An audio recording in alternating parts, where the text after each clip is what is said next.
Stocks and commodities turning around today and showing some gains. Deborah Kostroun has the latest and the details from the New York Stock Exchange. Deborah. Thanks a lot, Pimm. And, it was a wild day in the markets. We started out lower after Cisco's earnings.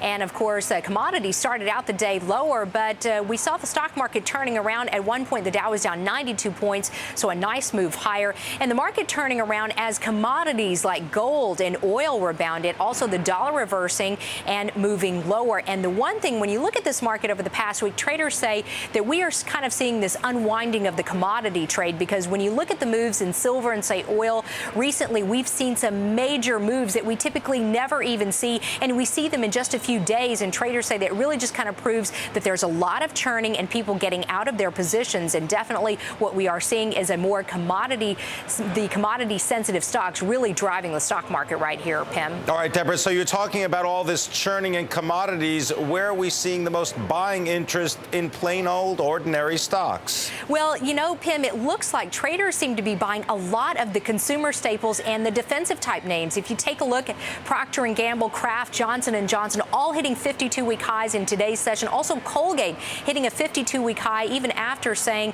that they really aren't seeing consumer resistance on higher prices. Other consumer names hitting 52-week highs today: Polo Ralph Lauren, Kellogg, General Mills, and Amazon.